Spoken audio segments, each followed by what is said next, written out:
Dominus vobiscum, sequentia Sancte Evangelii secundum Lucam.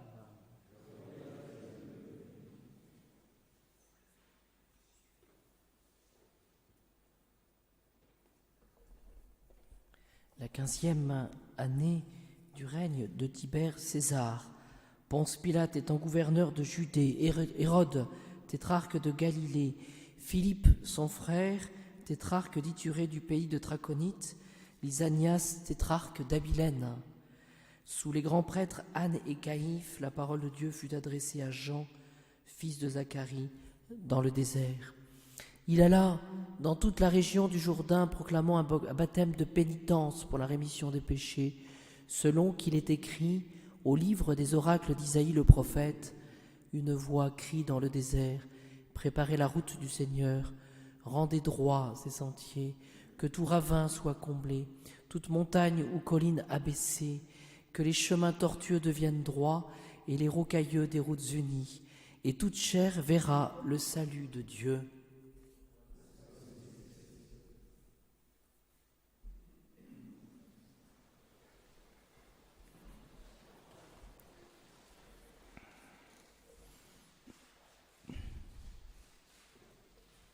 Nous allons nous arrêter ce soir sur la nature du baptême. Baptême de Jean le Baptiste. Nous le savons, c'est un baptême de pénitence. Baptême de pénitence pour la rémission des péchés. Saint Grégoire, Jean prêche le baptême de la pénitence pour la rémission des péchés. Jésus, lui, remet les péchés par l'Esprit. Et c'est la perfection. C'est-à-dire qu'il va y avoir une gradation, vous voyez, dans un baptême de pénitence pour disposer les cœurs. Et ensuite, il y aura un accomplissement, une action, une effusion de la grâce par le baptême. Jean prêche, Jésus remet, il agit. Jean annonce, Jésus accomplit. Alors, ce baptême de Jean, correspond tout d'abord à un appel véhément au Messie, où les boiteux, où les boiteux vont marcher, où les aveugles vont voir, où les pauvres vont entendre. Alors, ce qu'il faut comprendre, voyez-vous, pour bien restituer les choses, il y avait, on peut simplement distinguer avec les différents types de baptêmes pour voir un petit peu quelles sont les actions et quels sont les progrès que nous pouvons faire. C'est la première question, que va ajouter le baptême de Jean par rapport au rituel de purification des Juifs? Vous voyez, finalement, la question qui se pose, c'est qu'est-ce qu'il va y avoir comme valeur ajoutée? Vous voyez, eh bien, ce qu'on peut dire, c'est que dans la loi mosaïque, il y avait toute une série de rituels, toute une série de libations, de purifications. Voilà. Et qu'est-ce qui était reproché finalement à ces purifications? C'est qu'il s'agissait simplement que d'une purification extérieure. Voilà. C'est-à-dire l'accomplissement d'un rite qui n'était pas rien, mais qui manifestait finalement donc une volonté de se purifier. Mais ce qu'on peut dire, c'est que c'était simplement quelque chose qui était un rituel de purification, de souillure rituelle, tout simplement. Voilà. Jean le Baptiste, lui, va introduire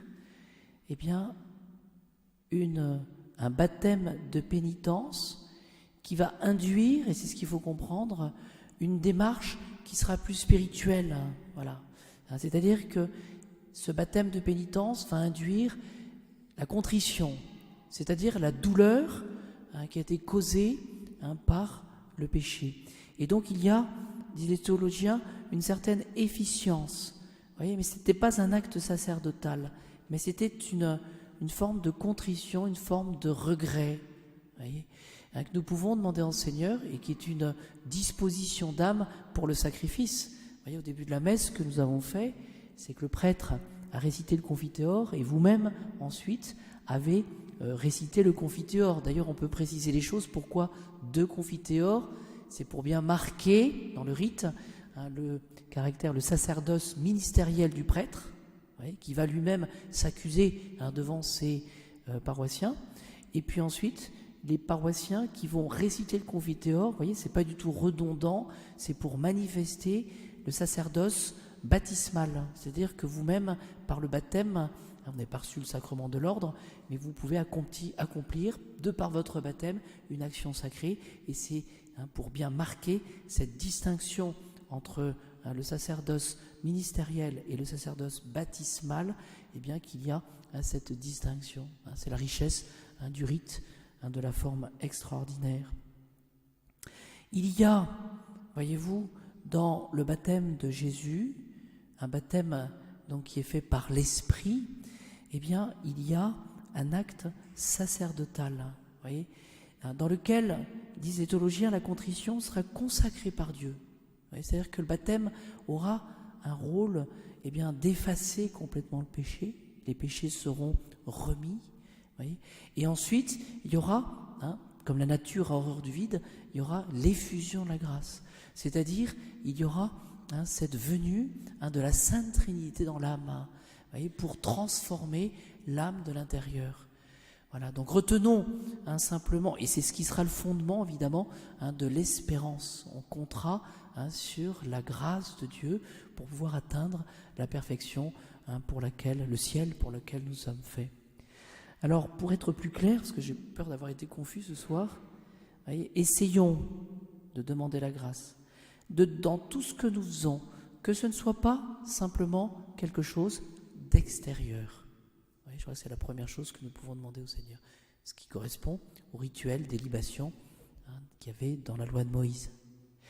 Introduisons dans chacune de nos actions cette notion de contrition. Voyez, c'est-à-dire que dans le baptême de pénitence, l'homme va avoir conscience qu'il s'est éloigné de Dieu par le péché. Et il va manifester un cœur broyé, c'est-à-dire qu'il va manifester cette douleur d'avoir péché. Voyez, et donc, il y a déjà un mouvement de conversion, et de conversion intérieure par la contrition. Et ensuite, par le baptême de Jésus, eh bien Jésus sera le principal acteur en tant que tel devant ces dispositions d'âme de celui qui a la contrition. Eh bien Jésus va détruire complètement le péché par le baptême, et il y aura cette effusion de la grâce. C'est-à-dire qu'il y aura un véritable mouvement de conversion, c'est-à-dire qu'on va se détourner de la créature pour pouvoir s'attacher au Christ Jésus. Voilà, lui-même, par sa grâce. Noël est un appel à la conversion. Voyez, Dieu, dans sa miséricorde, qui exprime donc sa puissance, Dieu, dans sa miséricorde, veut frapper à la porte de notre âme, ne va pas violenter notre âme, mais il va donc solliciter, je dirais, nos bonnes dispositions pour pouvoir justement venir et transformer de l'intérieur notre cœur. Alors demandons à quelques jours de Noël cette grâce de continuer à bien disposer notre âme. Vous voyez, ce travail de labour dans notre âme. Je crois que c'est une belle image, cela, parce que ça la montre qu'il y a souvent le sacrifice, il y a l'épreuve, mais on se laisse travailler par le laboureur. Voyez, et demandons que le soir de Noël, nous puissions faire ce changement, voyez, par la grâce de Dieu. Ainsi soit-il.